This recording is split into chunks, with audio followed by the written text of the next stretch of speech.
The dominating topic was the use of new drugs and drug combinations that seem to offer real hope. Non-nucleoside reverse transcriptase inhibitors are very potent anti-HIV agents.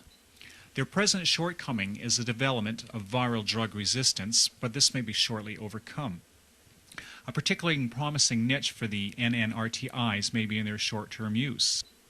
Examples being acute HIV infection, accidental exposure to HIV, a particular problem with healthcare workers, mother-to-infant transmission of HIV. In these situations, drug-resistant development would not pose such a problem even if the NNRTI monotherapy was employed. However, it is likely that it would be preferable to use the NNRTI agent in combination with other antiretrovirals. Another advantage of this present class of drugs is their lack of toxicity in comparison to previous HIV agents. Side effects reported have been skin rash, elevated transaminase levels, and gastrointestinal disturbances. These side effects usually occur within the first several weeks of therapy and may be dose limiting. I discovered in August of '85 that I had HIV, and I've been here for 11 years since that diagnosis, and I'm 37. I would like to see 47, 57, and 67. Have you had any experience with these protease inhibitors, or do you know anybody who has that experience? My boyfriend is taking a protease inhibitor. It took us about a month to get it for him.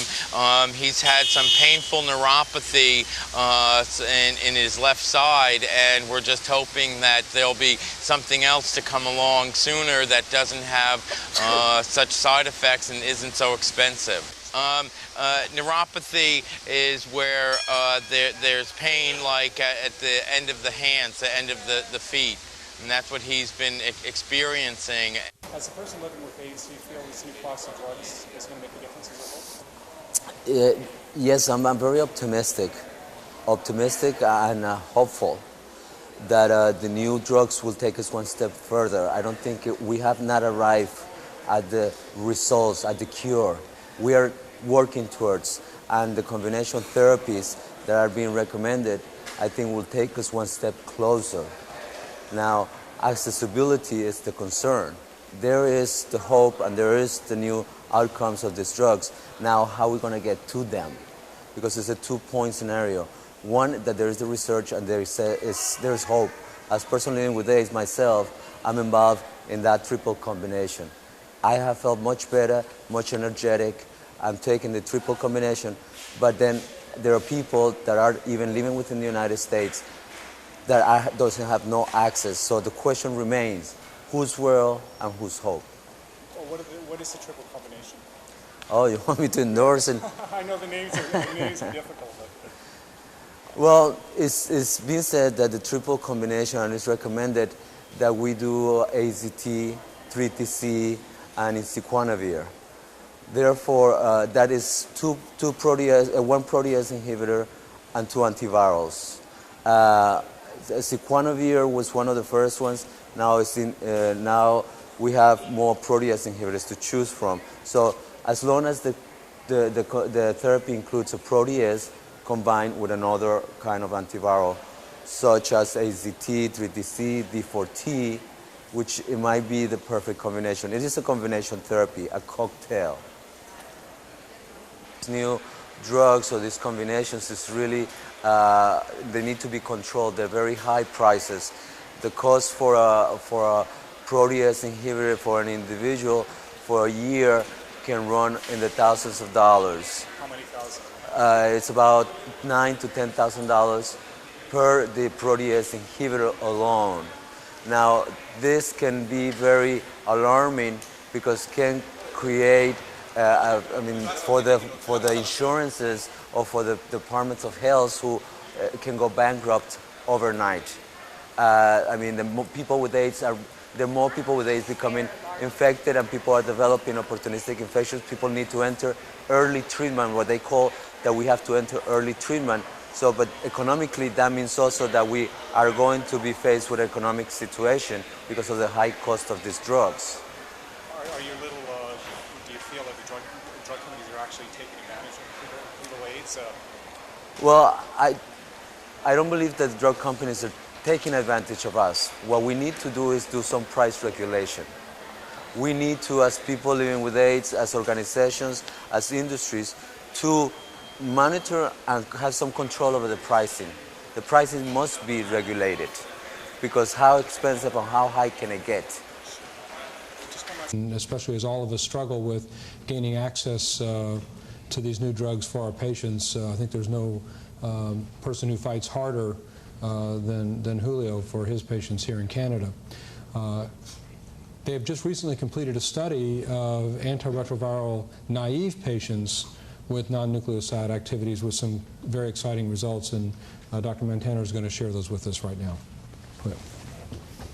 Thank you, Mike.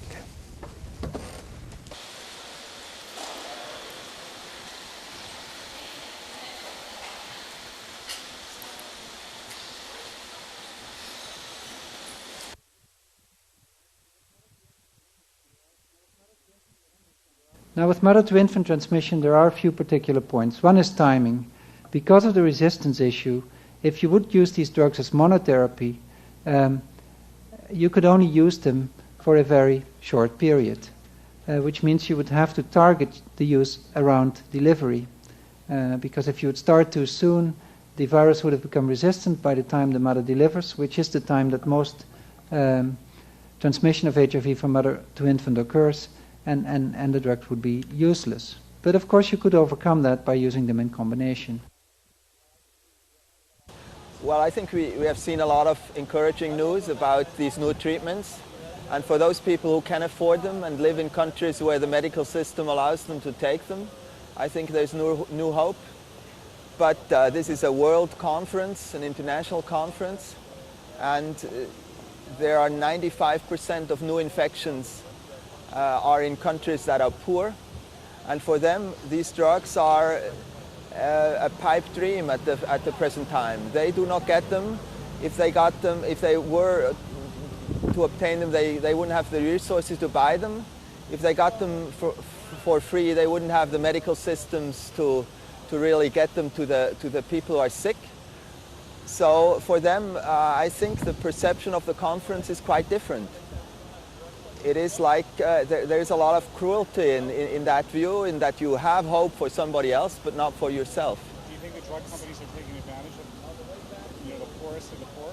No, I don't think so. I think bashing the drug companies will get us nowhere. There is, of course, the deeper problem of the lack of balance in economic resources between the North and the South, and the fact that the solutions that we have are necessarily expensive. Even if drugs cost half of what they cost, and drug companies wouldn't make any profits, that would still be much too much for most countries in Africa where most infected people are. So I think for the next conference we'll have to move on to other solutions, cheaper drugs, easier to take, and vaccines. Here he showed you the data that the compliance of the patient helps to determine which of those routes the patient will take.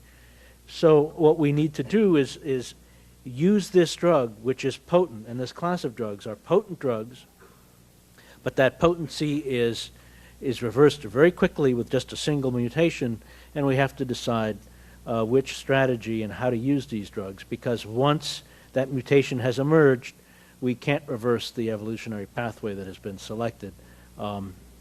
And I can tell you that our experience with nevirapine-resistant virus in patients who have stopped the drug, it's a very fit virus, and the first dozen or so patients we've looked at, none of them reverted in the first year or so being off drug. So this decision of how to use the drug and what strategy is a critical one. I'll stop here and let our chairs decide how we want to proceed. Thanks. Yeah, they've talked about new drugs, but I don't know whether there will be any help to our people because we don't have access to those drugs. I wish we could have access to those drugs. It could help a lot of people in Africa. Are you having a good time while you're here? Yeah, I am. Really good time. Vancouver is a beautiful city. I really enjoyed